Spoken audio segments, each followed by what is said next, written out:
New 2024 LEGO Star Wars sets have just been revealed, and there are some awesome additions to the theme. I'm DG Bricks. And I'm KDX Bricks Analytics. And welcome to episode 9 of BrickTalk, our LEGO investing podcast. In today's episode, we're going to be discussing the new 25th anniversary LEGO Star Wars sets, the 2024 LEGO Star Wars retirement list, and much more. But before all that, I wanted to introduce a brand new segment that we're starting called What the Heck is Going On Here? The set that I would like to talk about is $699.99. That is crazy, my man. I was never seriously considering this set. I just completely wrote off the art theme. I said to myself, this theme is garbage. And looking here at this set on BrickLink, 11,695 parts. Over 3,000 of them are 1x1 studs. Another nearly 2,000 are this dark turquoise tile. But after that, medium azure round tile, lime round tile. There's just not a whole lot here. I do want to point out there are 40 of these large Technic bricks, 16 by 16 with holes in them. This is somewhat of a valuable part, and this is common to all of the art sets. Nobody was talking about this set for investment. Well, you would know that, KDX. You watch all the analytics. It was the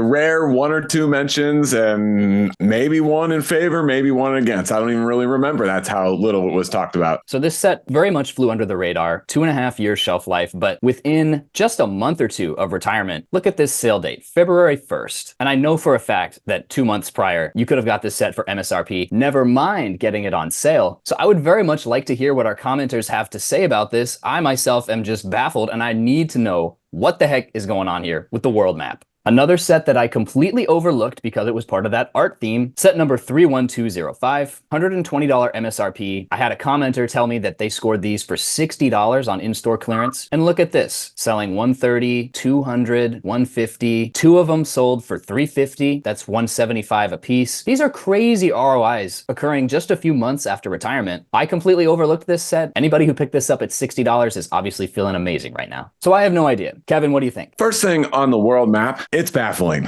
but it is a world map. There are a lot of travelers out there. People will get other maps and pin where they've been. And so I could see the overlap, travelers, Lego enthusiasts wanting to have that as an art piece, but also showing, connection to their experiences and their life, something to tell their friends about. So I'm also wondering if there's a connection with it being the largest Lego set by piece count. That could draw some people, just a little bit of an anomaly. The reason why I didn't really look at the art sets in general is, to me, I think it'd be pretty boring to put all of those studs one by one, but there are adult coloring books. So that is a very relaxing thing that adults like. There are basic jigsaw puzzles that have been around for generations that adults like. So maybe there's a group of people who would never really be interested in building a more three-dimensional brick built with all the different details and all the different interesting connections type set, because that might not be so relaxing to them. But maybe having a bunch of studs that is more like a jigsaw puzzle could be more relaxing to them. Clearly a big miss by a lot of people, us included, on this set. So it's going to get me thinking a little bit. It illustrates that the first sets in a new theme can have huge potential. But I also think that those are the higher risk sets, and we talk about that. It would have been great to pick these up, but there are other themes out there where the themes completely failed and you wouldn't want to pick up any of them unless they were 80% off. Video, Hidden Side, Chima, I forget how you say that. So there are some themes out there that are absolute duds, and the art theme could have been a dud. And some of the sets in the art theme are duds, but there are a few that are really good. And actually, there's another art set that we might talk about later in this video. Well, if you thought building the Christmas wreath was tedious with 15 identical modules, get ready to place 11,000 studs on a blank canvas. One man's tedium is another man's relaxing mechanism.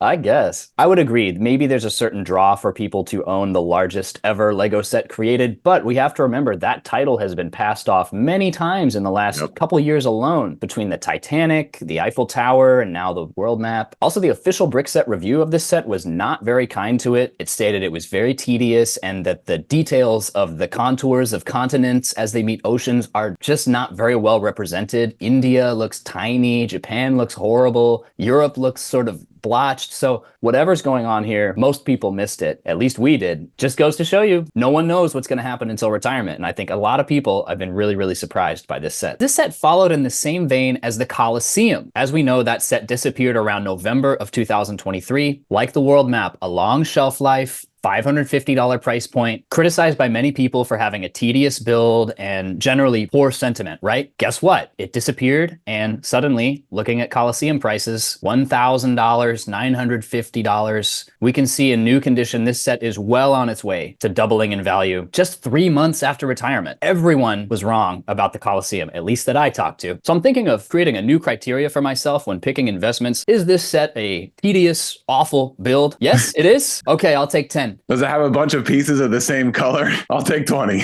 So both of these sets have kind of humbled me and told me that maybe I don't know quite as much as I think I know. You know, the second that we start looking for the next unicorn like that, we're going to go down the one that's an absolute dud. And the one that's right adjacent to will be the one that does really well. And you and I'll be sitting there going, well, we were debating between these two. We picked the wrong one.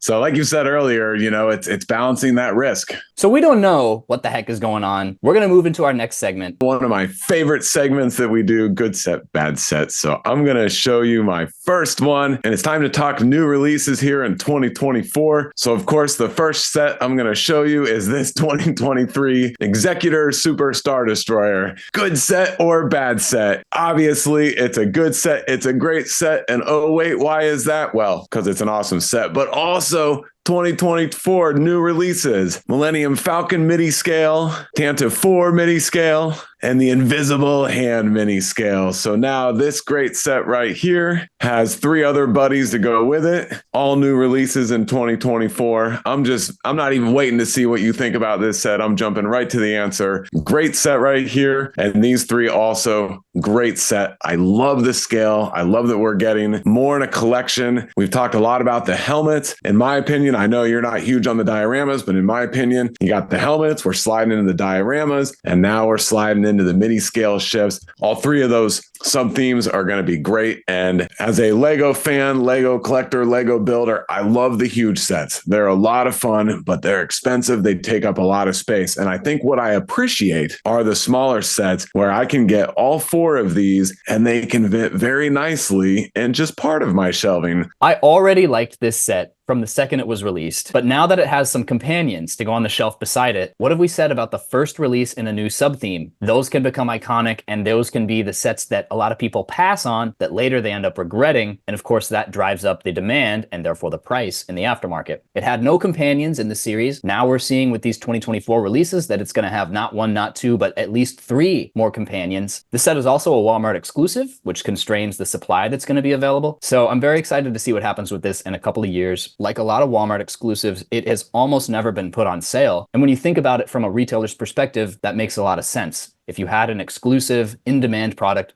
why would you give it away on sale? I don't know, Target. Why would you give away $25 Republic fighter tanks?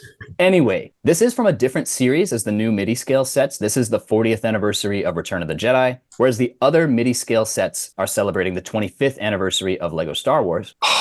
Outside of investing, man, like I have no interest in the helmets. You know that. For my own, yeah, I will own every single one of those midi ships. Agreed. So they're beautiful. The scale, the detail at that scale. Oh. So let's talk about that. The UCS sets are the longest running Lego Star Wars sub-theme, premiering in 1999 along with the play sets. So those are the OG. But what I really like about these midi-scale sets is they appeal to older fans with less available space. DG, I'm disappointed. I feel like we actually disagreed on that set because I think your enthusiasm really didn't match my enthusiasm. Your enthusiasm was very muted. It's got to be out of the park enthusiasm. Those sets are awesome, man. Well, as we know, everything that's shiny and new takes the cake, and you brought to me the oldest midi-scale set. I don't know what you expected for a reaction. Well, you know, we're talking new 2024, so I figured let's start last year. This is an interesting thing going on with Lego investing. You want to be looking at last year's outgoing sets, and you want to basically ignore the new releases, because for all the hype that we're going to give these sets today, we're not going to be buying them this year. We may not even be buying them next year. But don't worry, we will be talking about some sets that are retiring this year too. By the way, the Executor Super Star Destroyer is on the retirement list. Do you think it will stay on the retirement list? It's definitely one that would be a good candidate to fall off the retirement list. My hunch is that it does retire because we got 3 more. I would tend to agree. Looking at past Walmart exclusives, the trash compactor diorama from a couple years ago, the Creator 3-in-1 fish tank, those retailer exclusives do tend to have a shorter shelf life. There's really no way to tell. We're going to have to let the year progress and see what happens with this list. The next set set I want to talk about, 75377, The Invisible Hand. This set is scheduled to release March 1st, 2024. This is the lowest price of the new Midi-scale sets at only $50 for 557 pieces. Not only is this the first iteration of this ship, but it is the first ever Separatist capital ship. So this is a really great looking ship from the Revenge of the Sith movie, Grievous's ship. And we'll pull up a picture if we possibly can, but I believe that this set separates in the midsection right about here and pulls apart with some Technic pins joining those together. So you can actually break this set in half just as it does in the intro scene of Revenge of the Sith. And you could recreate that scene as it falls through the atmosphere with our Jedi protagonists on board. I think that's really cool. We're putting a little bit of a play feature into an adult display set. Now, it's worth noting this set has the 25th anniversary plaque, but it is not one of the sets containing exclusive minifigures. So there is no minifigure collectability here. There are no minifigures in the Star Wars helmets line. And, I don't know about you, but I think those helmets have done okay as an investment. It's great. The Invisible Hand, man, what a cool scene. I mean, all four of them are great. The three new ones are great. But yeah, $50 for this, I think is fantastic. I like that there's a little bit of color in this ship. One of the complaints is that all the Star Wars ships are light bluish gray, dark bluish gray, or black. And so this one is awesome. Great job on the creativity, man. I don't feel like we just looked at this set when I picked my first set a couple of minutes ago. So nice job on the creativity. Thank you. My second good set, bad set, it's another Star Wars. It is 75347, the TIE Bomber. $65, 625 pieces, 4 minifigures. I don't count the Gonk Droid as a minifigure since it's brick built, even though we all love them. I don't count it. So it's 3 minifigures, and I think 2 of them are unique to the set. Don't be dissing that Gonk Droid, Kevin. You know how these LEGO Star Wars fans are for the Gonk. This one came out when it was released, a lot of buzz, but it has absolutely died out. But it did just show up on the first round of the Brick Fanatics 2024 retirement list. Because of that, the buzz is starting to increase a little bit. I have a hunch that this one too also stays on the retirement list for this year. And so because of that, I'm going good set because it'll be 2 years on a very much less produced LEGO Star Wars ship. It is not an X-Wing or a Slave One or a TIE Fighter that we have tons of. If we look at the past, we have only one other from 2003. It was MSRP $30. It's going for a cool $194. And then we also have this interesting set, the little planet sets that was back in 2013, $10 and a cool $30. These are cool. I don't have any of these planet sets. I would love to collect them all, but the 2 comparables that we have are pretty good. And if you look at this one from 2003, I love it because it's classic, but wow, what a difference. Part usage, part availability, overall engineering in the design compared to the new one. I'm going good set, and I'm actually going to push the scales and go really good set on this. Your thoughts? Well, you really dug into the back drawer of the LEGO Star Wars archives to dig up that TIE asteroid field set. I had never even looked at that one. One other thing I really like about the 2023 TIE Bomber is that it's pretty sturdy. It's not completely tiled off, and this may be an unpopular opinion, but I do like my LEGO Star Wars ships with a few studs showing. It is a LEGO product. We all remember your horrible take about the AT-AT a couple episodes ago. And so it's a LEGO product. I want to see some studs. I appreciate all of the polish and the shaping on the new sets. The way that these new parts fit together creates possibilities that we could only dream of 20 years ago. It pairs well with last year's retired TIE Fighter. It also pairs well with another set on the retirement list, the Mandalorian Fang Fighter and TIE Interceptor. So you have the 3 TIE family. Maybe this is a small detail, but I really like the box art on this set. It looks like it is the asteroid field from Empire Strikes Back, where you have the big worm living in the cave. The lore nerds are just gonna butcher me on this episode since I don't remember the name of a space worm. At $65, this is actually not overpriced. I'm perfectly happy with 625 pieces and 3 or 4 minifigures for the $65 price point. As a fan, as a builder, and as a collector, I really like this set. Also, as an investor, I do like this $60 to $65 price point. It's a nice balance between having a high enough transaction value to make LEGO investing worth your while, while also being a small enough price point that you can see a doubling or long-term, maybe a 2.5 timesing of your value. That's just not possible on an $800 set. You know what, Kevin? I think it's time for a bad set because you've given us 2 good sets, 2 great sets in a row. We got to keep it varied. We don't want to create a false impression for our viewers that everything is sunshine and flowers. in the world of Lego investing, there's a lot of mines that you got to watch out for, including this one right here, set number 76428, Hagrid's Hut, An Unexpected Visit. This is a brand new 2024 release, and it may look familiar to some Lego investors who have been doing this for a couple of years because this is the second Hagrid's Hut in just a couple of years. A couple years ago in 2019, we had the 75947 Hagrid's Hut Buckbeak's Rescue. It's the same building from a different movie with a different scene going on. Let's start with the positive. I like that this set is completely enclosed. Look here at the price, $75, 896 pieces. At first glance, not a bad price per piece. But looking here at what you really get, this is the flip side to the statement I just made about the TIE Bomber. There seems to be a trend in Lego design toward using more parts in a generally smaller size. And while I appreciate that this lets you have more detail in sets, I'm not liking that they spent nearly 900 pieces making this hut and a small little garden shed that looks to be no more than 30 or 40 parts there. So allocation of budget, I have some serious questions. From an investing standpoint, we can look back at the Hagrid's Hut Buckbeak's Rescue. This set is over 2 years retired. Having retired at the end of 2021, I did pick up one of these sets. I have long since sold it. This was a $60 set, and looking here at the sales on eBay, it is just now beginning to eclipse its MSRP, going as high as 73, 60, 55. The last Hagrid's Hut set that we got was a huge miss. Is there anything to tell us that this new release is going to be different? Absolutely not. This is an easy pass, and I can't believe $75. I know it has 896 pieces, but price to part ratio is not everything. Like you said, when Lego starts using smaller and smaller pieces, but $75 for a Hagrid's Hut and a few minifigures that aren't special, even if they end up being a little bit uniquely printed, that's very, very expensive. I think this one's going to have a tough time selling in general, let alone even talking about it on the secondary market. Plus, at this point, I think we're up to what, like 4 or 5 Hagrid's Huts total? 5 here. A couple of these are way back from like 2002. Hey, I used to have this one, 4707. You have that one? Yeah, I used to have that. That one's unique because the steeple at the top is made out of canvas, not actually of bricks. Yep, I actually have that one, and I bought it off somebody was selling a whole tub of original or second wave Harry Potter sets, and most of them weren't even built. They were all out of their box, but most of them weren't even built. So I have a bunch of unopened original Lego bags of about 10, 12,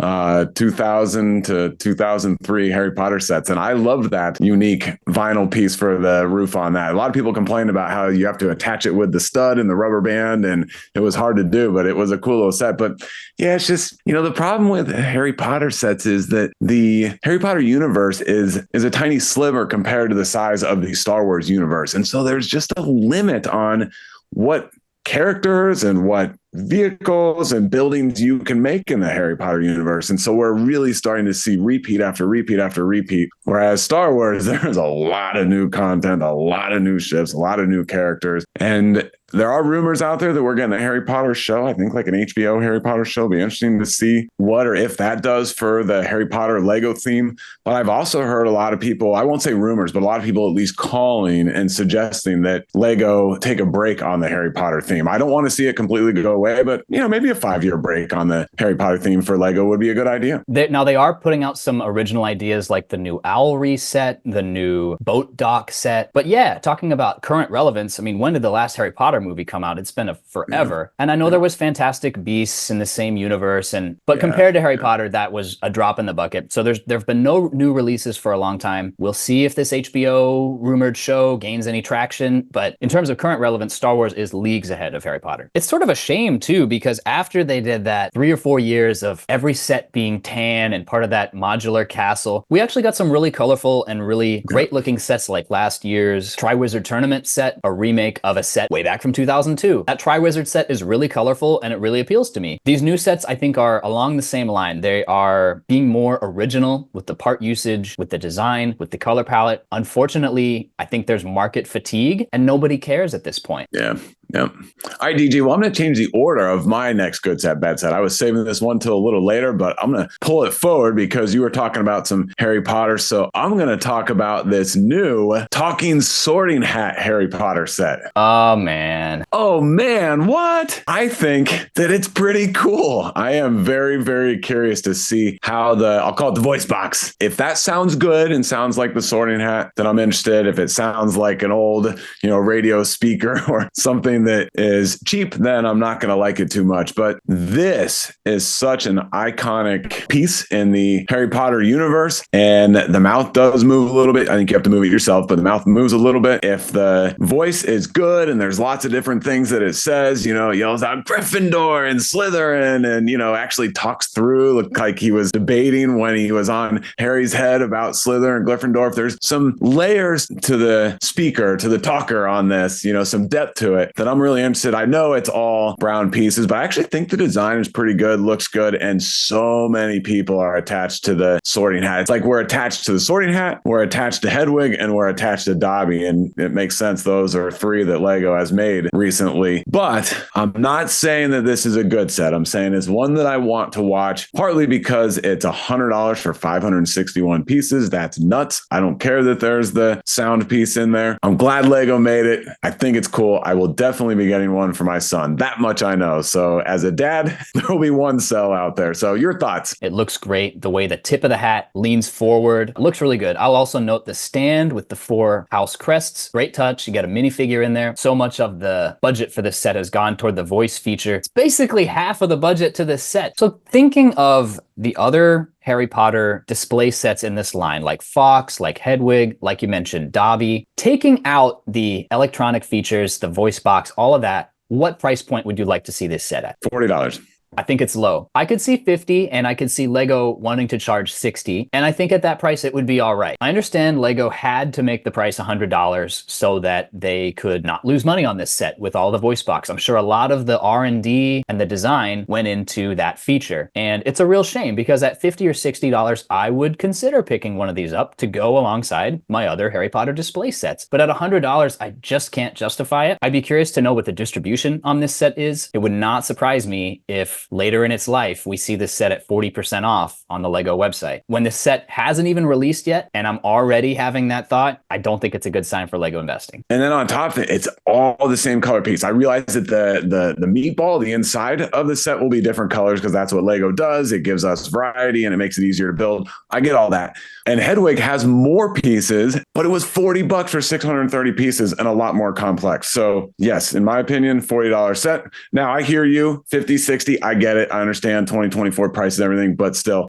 Lego could have produced it at $40 and made good money on it. It's a great idea. It's such a shame that they produced it at, I think, the wrong scale. Just looking at this first image, all of the personality in this hat character is showing. The eyebrows, the scowl on the face, and that puts a smile on my face. I'm drawn to this. I don't think we needed the voice to emphasize that personality. It could be great, and I really want to like it, but I'm instantly put off by the price, and I know that's related to the electronic features. I'm put off by the electronic features. I don't really care for much outside of maybe train motorization. For something like this, it just strikes me as a gimmick, and I would much rather have had it in a price point that's more in line with Hedwig, with Dobby, with Fawkes, with those other Harry Potter display sets. So my next set is the 60401 Construction Steamroller. This is a city set at the $10 price point, and it is part of that construction subtheme. So this set just came out. There's no telling what the shelf life will be, but a lot of these smaller city vehicles have a 2-year or sometimes even a 1-year shelf life. So I'm going to be watching this set's life very closely. I'm going to be looking at the out of stock performance to see how it does when it temporarily goes out of stock during its shelf life. And prior set that I think is somewhat comparable, I want to look at this set, 60252 Construction Bulldozer. This is a 4+ set, launched in 2020 and retired at the end of the year 2021. You can see the similarity to the Steamroller. And looking here at the camel chart, this set was originally $20. You could have got it easily for $16. And then as soon as it sold out, boom, popped up there to $30, $35, currently sitting at $48.93 for this tiny little set, 126 parts. Now granted, on BrickSet, it's showing $21, so outside of Amazon, you're not going to be getting that much of a premium, but I'm liking what I'm seeing. There's Duplo comps, like the construction site from a couple years ago, $50 set, currently going for $148 on Amazon. So with these comps in mind, I'm looking very closely at the Construction Steamroller. Yeah, there's a lot of construction sets from the past that have actually done pretty well. And this one, I think, probably in terms of ROI will do okay. I mean, it's adorable. I think it is so well designed. It doesn't pivot at all, though. That's one negative. Honestly, for me, I probably won't be paying too much attention to it. I like the $10 sets here and there, but I don't want to to spend a lot of research energy on them because the,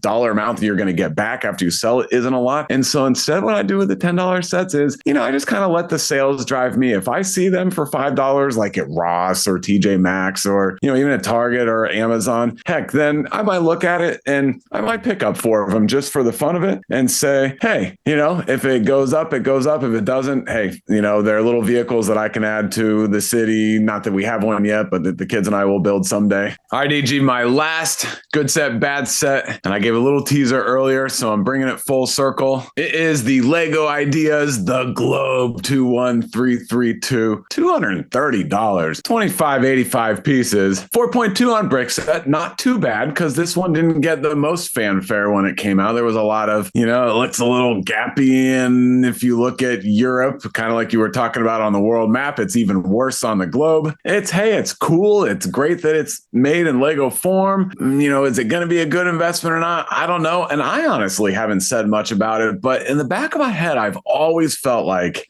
this one will be a good investment. Now, I think like most sets, you got to get it on a pretty good discount, but there's just something really, I'll say, exquisite about looking at this. Yes, I get that it's gappy and there's some issues with it. You know what? Lego, in a sense, is art, and there's a lot of art out there, impressionist art or Picasso type art. I think, it's not an exact match to the real world object. Lego has studs and there's some variation. And so back in my head, I've always had a hunch that this would be one to watch. And now seeing the world map do as well as it's doing, I'm going to watch it a little closer. And as we know, most idea sets, not all, but most idea sets at least do something on the secondary market. And so with your news on the world map, I'm liking this one a little bit more. So your thoughts? Completely agree. This is a momentous occasion. The interior frame kind of reminds me of the frame of the Death Star 2, highly valuable. It's turned out to be a great investment. Of course, that is not due diligence in any serious capacity. I think everything you said has merit. We'll have to see if it does indeed retire this year. It is on the retirement list. We'll have to see if that falls off. Looking back at last year's retirement list, there was an Ideas set, the Fender Stratocaster. Good enough. That was on the list at the beginning of the year, and eventually it fell off. So there's prior precedent for Ideas sets falling off of the list. Will this be a victim of that? Nobody knows. We're going to have to wait and see. Aesthetically, I love this, even though, yes, the continents are very imperfect. It looks like the Horn of Africa is jutting out quite far there just because it happens to be located along a seam. And that's okay. Nope. It's an artistic interpretation. Personally, I really like the look of this set and I really like the color palette. Does that have anything to do with its performance as a Lego investment? Not really. I think it's the fact that it's dark blue instead of standard blue. I think that's what does it. Looks like standard green and then the brown cradle holding that globe. It's very sophisticated looking. I do want to point out, we've got, unless this image is incorrect or not an accurate representation, these are the drum lacquered gold painted pieces here on the stand frame element. And then if we come down to the stand base, you've got some more of those pieces, but also that printed piece with the nice manuscript text saying the earth with the gold printed pieces, the dark blue and the gold, like that's a nice touch. Like, I don't think that people understand or recognize or value the stand as much as they should in this set. And I mean, the whole stand, the base and the whole cradle for the globe. Obviously when you look at it, your eyes are going to draw you to the globe, but the rest of this, the brown and the gold with the printed piece is really well done. Yeah. Also worth noting that drum lacquered gold is a premium color. We don't see Lego produce too many of that part. This is part of why we will never see a buildable C-3PO in the proper color. It would just be too expensive for Lego to make. All right. My last set for good set, bad set. I think it's going to be pretty obvious which it is, a good set or a bad set. Set number 43231, Asha's Cottage. This is a Disney set from the Wish line. 2023 release, 509 pieces at the $50 price point. And looking here on Amazon, just 4 months after the set's release, it is already available at 50% off for $25. Not a bad price, but the fact that this sale is coming so soon and the fact that it's such a steep sale, 50% off for a set that's just 4 months out. It's supposed to retire at the end of the year, but the fact that it's selling so poorly and they needed to chop it to half off just 4 months in tells me everything I need to know. Furthermore, this is a Disney set using the Friends style of mini dolls, not minifigures. It is colorful. It looks all right, but I'm calling this a bad set. I'm going to call it a I'm not sure set. I would probably call call it a bad set, but full disclosure, I have a little bit of skin in the game. So for all you viewers out there, DG and I did not plan this. We did not coordinate this. We did not rehearse this, but no joke. I got to reach over to a box that's sitting on my floor that got delivered last night. So let me reach that real quick. And while he's reaching, I want to point out that for this segment, for Good Set, Bad Set, Kevin and I don't share ahead of time what the sets are going to be. We talk about what our main topic will be and certain points we want to hit on, but for the Good Set, Bad Set, it's always a surprise. So this is just perfect. So it is absolutely true that I think 3 days ago, I sent you a screenshot of it 50% off on Amazon. And you and I chatted back and forth about it for a second. And, your take was, nah, you're probably not going to get any. And I said, yeah, I don't know, maybe I'm debating. Well, later that afternoon, I went ahead and ordered my limit of 3. I haven't even opened the box yet. Short shelf life if they do retire at the end of this year. But more importantly, I order them because I like the pieces and the colors of the pieces. So are those like claw pieces? They're like big, large dinosaur foot claw type pieces for the thatching. So I like those pieces. I like the lavender pieces, the lavender door. Framing the door and all the windows, you have that newer 2-branch or, vertical with a branch brown piece on it. And then I also like on the little side build that the one above it, that little decorative awning, or what would you call that? Side build? Yeah, see the little side build? What's that called? I don't know, but we talked about this piece on the Polyjuice Potion mistake. There you go. Yep. So that piece is kind of an interesting piece. So like you and I talked about before, it comes with flowers and foliage, a little bit of foliage in here, the little tree, the foliage up under the top window, the foliage walking into the front door, the foliage on the side build. And so just looking at it, I thought there were a lot of nice colors and a lot of nice pieces. And so this is one of those where I said to myself, hey, I'm not going to go 10, 20, 30, 50 deep on this set. Every year, I try to have somewhere between 5 and 10 sets where I'm like really lined up, tons of research, I'm going in, right? But there's a few where I say, you know what? It's a great price.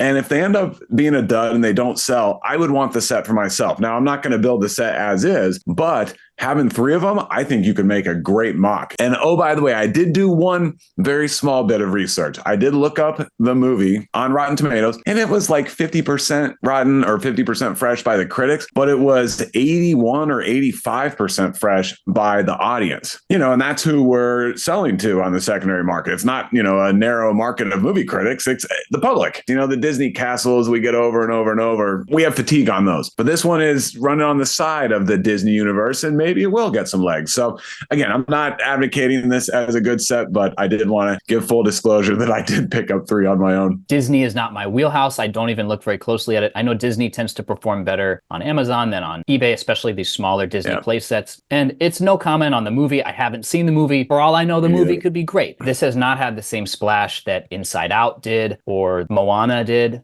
Or Up. So we're going to have to agree to disagree on this one.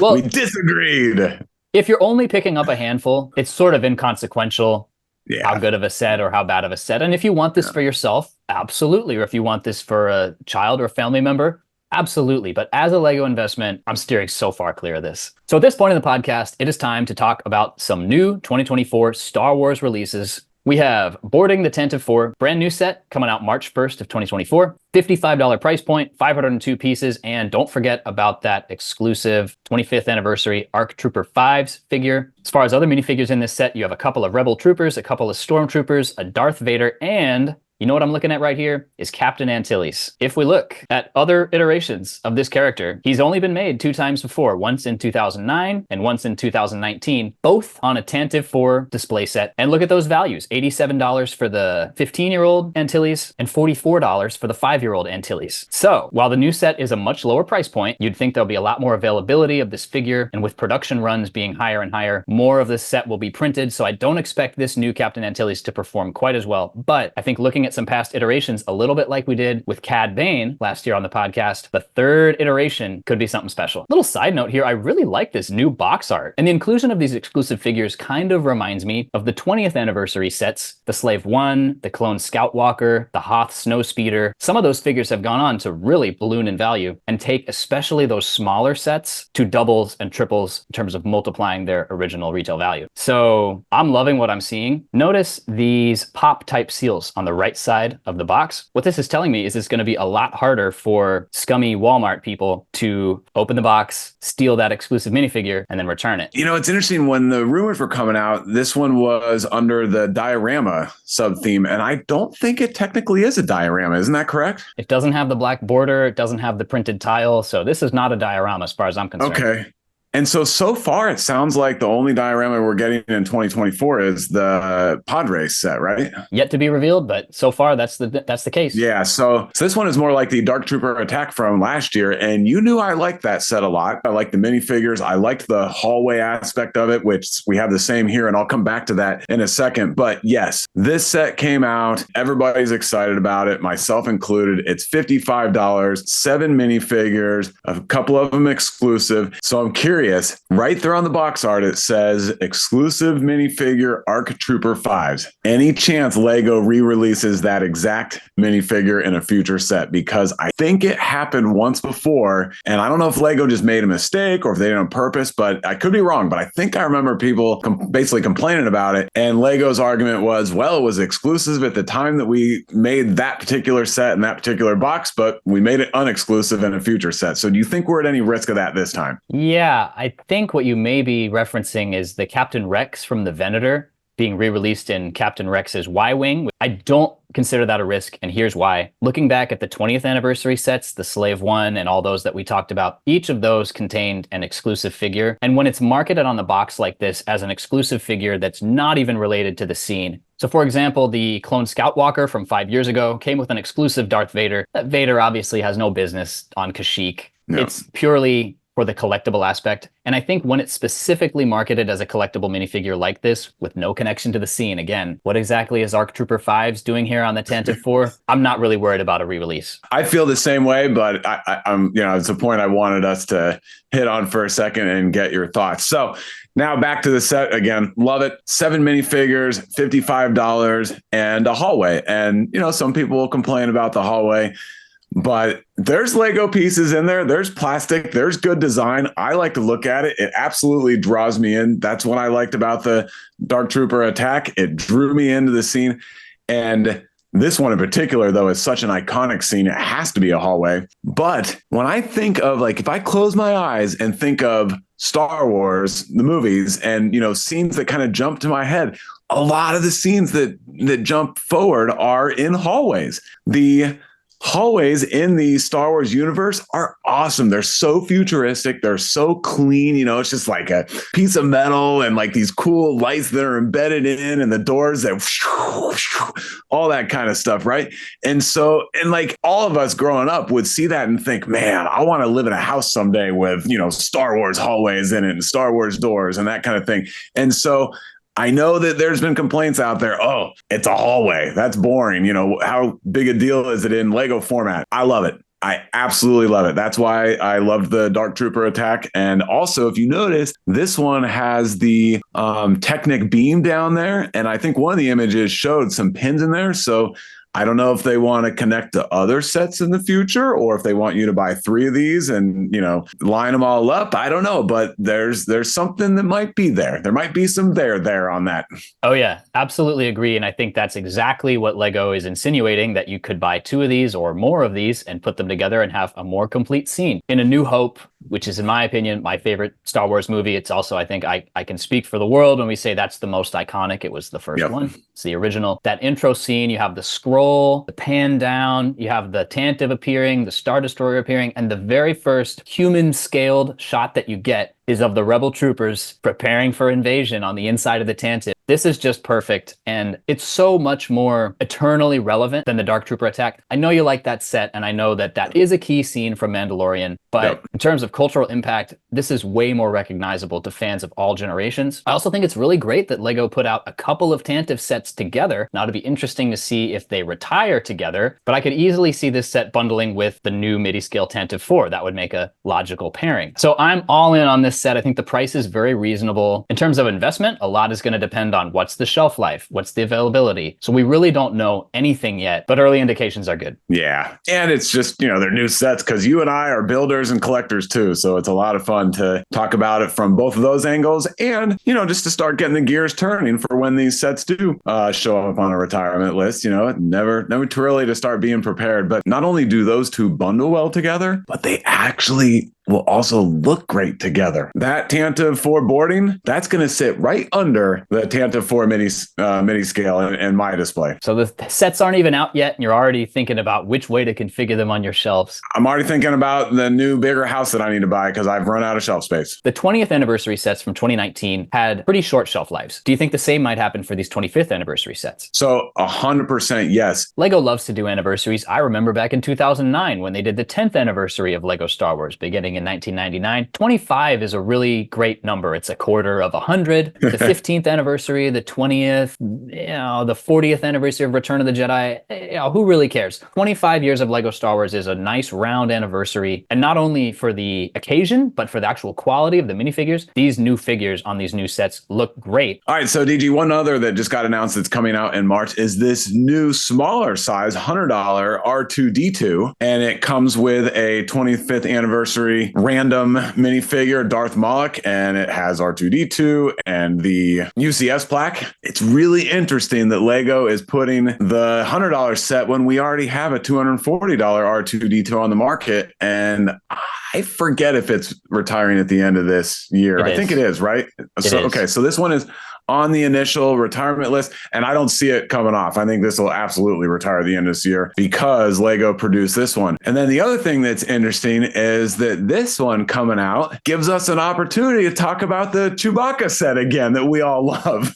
And for me, even though this is a $200 set, for me, scale-wise, this Chewbacca and the $230 R2-D2, I wouldn't want those two together. But I would want this Chewbacca together with the new R2-D2. And then on top of it, we don't know for sure, but this is 9to5toys.com, and this website is listing that there will be a $150 buildable C-3PO set 75398. And so you've got the $100 R2-D2, you got the $200 Chewbacca, and the $150 C-3PO. I definitely want those three together. And just as I was completely dismissing the possibility of a buildable C-3PO, sure enough, you've proved me wrong again. So it'll be interesting to see if it is done in that drum lacquered gold or if they'll find some other sort of workaround for that. They will. And that's what you were saying, was that they won't do one in the full drum lacquered gold. I don't think they can, but they'll do something. So they'll have some drum lacquer, in my opinion, if you blur your eyes to try to see enough of real gold in there, but I don't think they can afford to do the whole thing drum lacquered, like you said. Of course, we don't even have a concept image yet, so we have no idea what that looks like. I think it's going to look really weird if they try to mix up the colors with that. So it's possible they could do a scene where 3PO has been partially destroyed and maybe some wires and circuits are showing or something like that. So thinking about these R2s, would you click back to the $240 UCS R2? We've got a long shelf life here. When this originally launched in 2021, I do know it was $200 and then it was bumped up to $240. This new set just looks so much sleeker. And looking back at the old one, I think the R2 body of it is just too chunky. Really looks like a trash can, which is, I know, the joke everybody makes about R2, but it really does look it here. And just 3 years of design change has made a world of difference. The 3 stripes just below the head on the front look way better on the new one. The cables running between the feet look way better on the new one. This actually looks quite attractive, and we've had many buildable R2s. In my opinion, they've all looked awful up until now. Scale-wise, this matches with the Chewie perfectly well because, well, R2 should be shorter than Chewie. Chewie's an 8-foot-tall Wookiee. I think if we can get it on 20%, I will be considering it for investment. Yeah,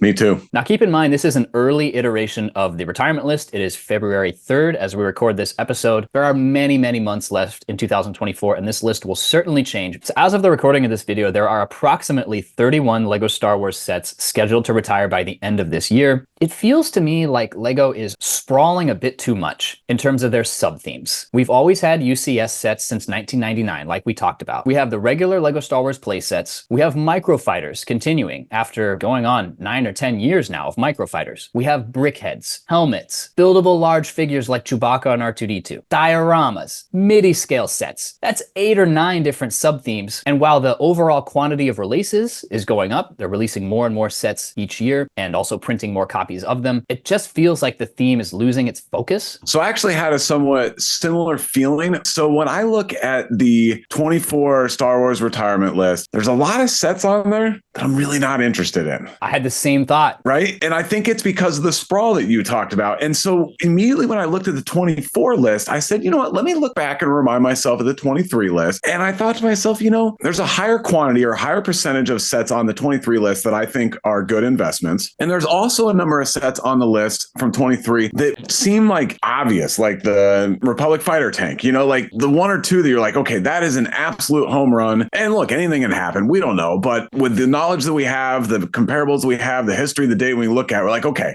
get as many Republic fighter tanks as you can, right? Last year's list seemed to be better picks overall, less junk that needed to get filtered out, and some narrow but good sub-themes to look at. Like the helmets are obvious. I think for me, the dioramas, the first wave, was obvious for me. Now, obviously, I had to get them on a great discount, which we were able to get, but that was my opinion. Whereas now we're coming to the end of the helmets. They still should be obvious, but maybe the cat's out of the bag. So I think there's a little bit more question mark around those. We're now getting into more dioramas, but we're getting the first opportunity to see how the first wave of retiring dioramas actually perform, right? You know, I love dioramas, but if that first wave of dioramas does not perform well, then I will happily change my stance. We've got the one Midi-scale Executor Star Destroyer, which we both like, but I'm not equating that to the Republic fighter tank as that's the one, because I think the one that we say that's the one that's going to be a great investment should have minifigures in it. So you've got the mechs, and you know, I love the Boba Fett mech, but it sounds like that minifigure is going to be in another set here later this year. You've got some battle packs that don't have much buzz, seem kind of, You've got things like the Spider Tank and the Jedi Temple and Yoda's Jedi Starfighter that is basically an exact copy from 5 years ago. You've got the UCS Luke's Landspeeder that a lot of people are down on. So there's just a lot of meh in here. To me, Star Wars is by far the best theme to invest in. Oh, yeah. But I've heard people say, oh, the data shows that it doesn't perform as well as other themes. Data can be analyzed to make it tell you what you want it to tell you a lot of times. Yeah, if you average up the return on investment of every Star Wars set retiring year by year, then it may not look as good. But there are an obvious 20 to 50%, sometimes even higher, that should just get dumped out of that. And in my mind would be extraneous, unvalid data. The bottom 10 or 20% of what I'll call fat, you can usually trim that fat pretty easily. And if you did that with your portfolio, well, your average return would go way up.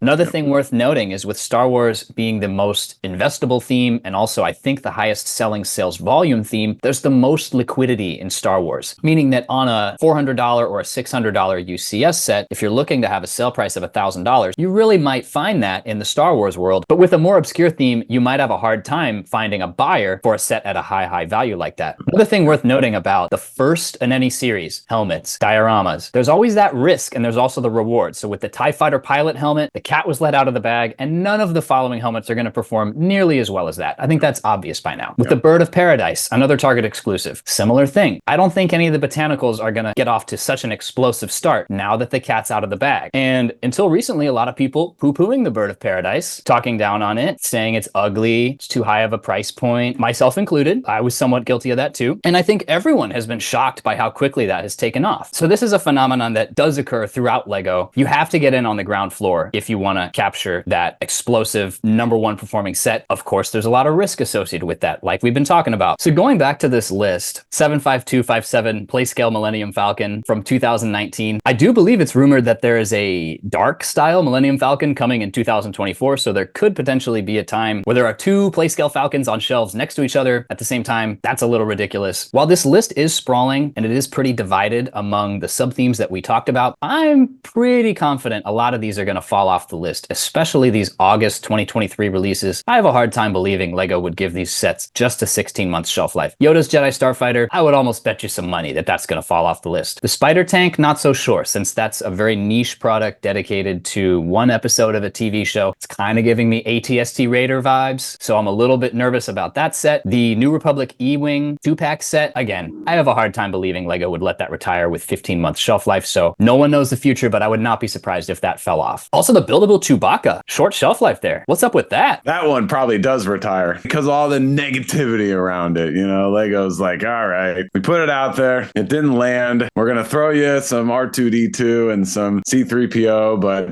if you want that Chewie, you better pounce on it. Yeah. And then like the Yavin 4 Rebel base, $170 set. I mean, there's a lot to not like about the set. I've been pretty rough on it. It's only 1,066 pieces, but it does come with 12 minifigures? I think generally what we see with Star Wars play sets is the smaller sets sometimes do have a really short shelf life, but it's surprising to see a large play set like that, over $100, over $150 with just a 16-month shelf life. Clearly they put some time and effort into that set. I mean, again, there are some design issues with it, but a lot of minifigures, a lot of different details. So I would be really surprised after all that effort, they're going to go for less than a year and a half. I'm not sure I completely agree with you when you say that there are some lukewarm feeling battle packs retiring. Don't forget all of the crazy hype when the 501st Clone Troopers came out. By far the most well-known and well-loved Clone Legion. Another thing I wanted to ask you about, the 75313 UCS AT-AT, scheduled to retire. I'm not sure I believe that. Man, it really seems like it would be way too soon, right? I'm not only thinking about the current UCS lineup, which is a little bit crowded with the Land Speeder, the X-Wing, the Razor Crest, the AT-AT, the Falcon, but thinking in terms of LEGO Star Wars, and I've been a fan for 19 years. Wow, that's crazy to say. This is literally the coolest LEGO Star Wars set ever created, in my opinion. It's so grand, it's so big, the design is great. Yes, I understand it's fragile and the balance is a little bit delicate with it, but this is, in my opinion, top 5 LEGO Star Wars sets of all time, hands down. And it seems strange that they're retiring it so soon, especially after LEGO admitted that they're gonna keep the UCS Falcon around indefinitely. Yeah, it's crowded though, right? Like there's just so much to choose from, and so, there's only so much available cash to each person or family, whatever, to pick up these sets. And yeah, you're right. The $850 AT-AT is amazing, but many Star Wars sets are amazing. And,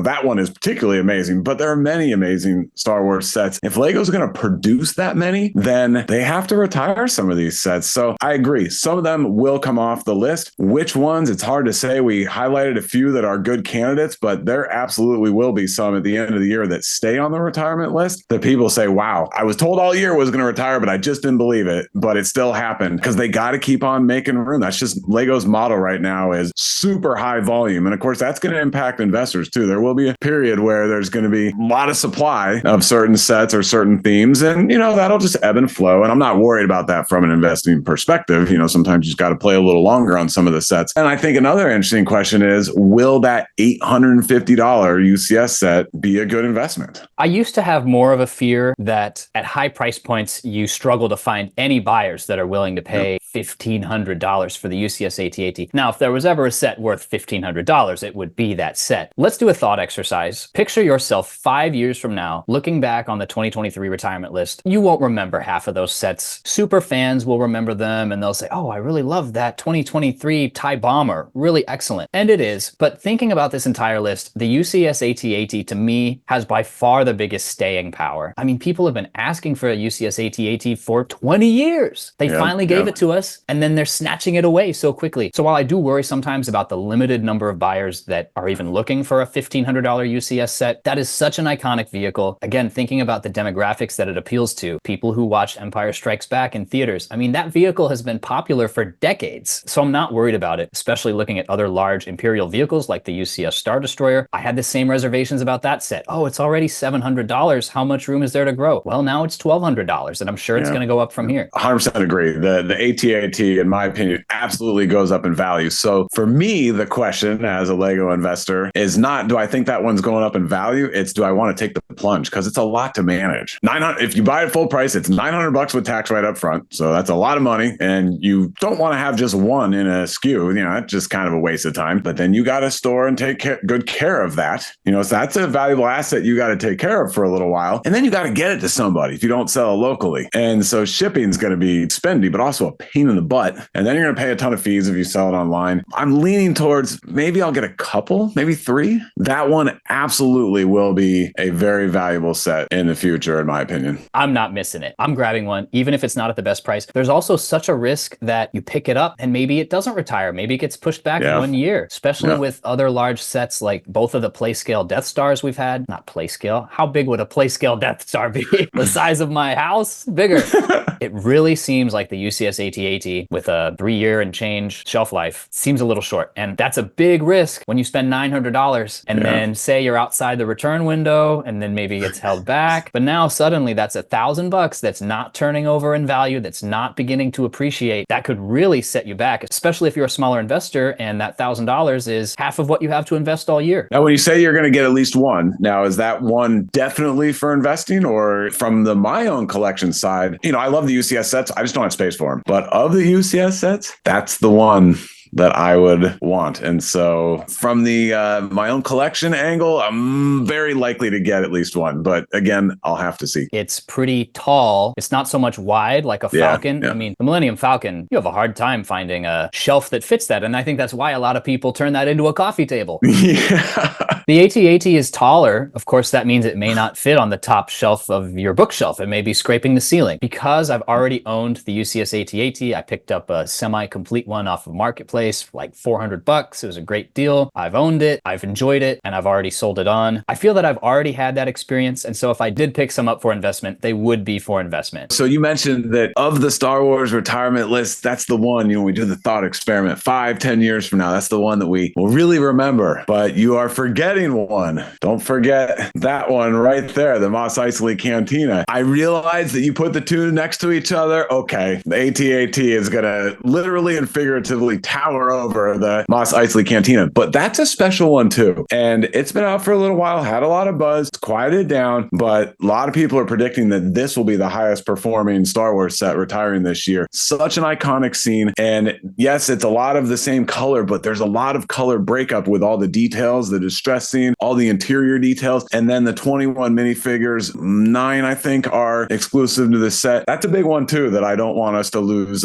visibility on. Again, a set based on A New Hope. Original trilogy and prequel. Those are the big ones right now. I don't even know if I would say prequel. I would just say original trilogy and Clones versus Droids. Well, okay. That narrows it down even more. Yep, I agree. At such a high price point set, you're worried it may not be the fastest way to multiply your money. And I think the data pretty much shows that with smaller sets, it is easier to double or triple your money. The multiplication happens a lot faster. The price of that is that the actual dollar amount that you're gaining is a lot more insignificant. And so on a UCS AT-AT, suppose you buy it for $900 out the door, you sell it for $1,500, maybe locally, no fees. We're being optimistic. That's a $600 profit on a $900 original investment. That's a 66% ROI. And that's only 66%, but you made $600 on one transaction. That's not going to happen with a fighter tank. So when we're thinking about multiplication of money, yes, it's nice to get a double after fees and shipping. And if you hit a home run, it's nice to get a triple after fees and shipping on something like the Bird of Paradise or the TIE Fighter helmet. From some perspectives, it's worthwhile taking a lower ROI in exchange for more dollars actually coming in the door on something like a huge UCS set. What do you think about that? Totally agree. So what everybody who's watching is probably thinking to themselves, depending on where they are, is it an investment business? Is it an investment hobby? Are you large scale, small scale? All the different things that you and I think about. So I think a lot of people that are watching are thinking to themselves, yep, DG, what you're talking about is time is money. So if I can spend a lot of money, but a little bit amount of time and get a 66% return on investment, which is a lot of money, then that's great for certain Lego investors. And then there are other Lego investors who say, hey, I'm not as worried about the time. I have a little bit more free time. And so I want to spend that time and try to do more of the doubling and tripling of your money. So, but yeah, everything you're describing to me is the whole time is money. And so how much time do you want to put into each transaction or each increase in cash? And the higher ROIs require more time, in my opinion. Totally, because you have to turn over your product faster. When you turn over sets every year, or you decide that you're not going to hold any set longer than 18 months, you are paying for it with your time, but what you're gaining is faster compounding of your capital. One thing that I've become aware of recently is that I am a very small fish in the sea of Lego investing. There are a lot of high rollers there spending 6 figures annually. And with purchase limits and certain retailers being fairly unkind to multiple orders, I suspect there are big time resellers out there that have a hard time deploying their capital into into the sets that they want. So something like the UCS AT-AT might really appeal to those people that say, hey, limit $900 a piece. Well, I can spend $4,500 right there that I know will grow in value. They're going to do that in a heartbeat. And looking here at the Amazon sales volumes, this is not behind the scenes. This is just public facing data. Recent releases like the Razor Crest, $500, 300 bought the last month. Smaller sets like the X-Wing, 400 the last month. The UCS Venator, of course, that one has all the hype right now. So $600, that one is also selling 400 a month. The Falcon, that's a little surprising. $850 for a retail price, and it's selling 400 a month. Slide down here to the AT-AT, only 50 sold in the last month. I know this is just Amazon, that's just one platform, but looking at this data, maybe the UCS AT-AT isn't selling as well as LEGO had hoped. That's a good point. Maybe not. That's really interesting, and really good point about the higher dollar investors saying, hey, I can put a high percentage or a good chunk of what I know I want to invest in LEGO for a certain year into just 5 of a very large, very expensive set.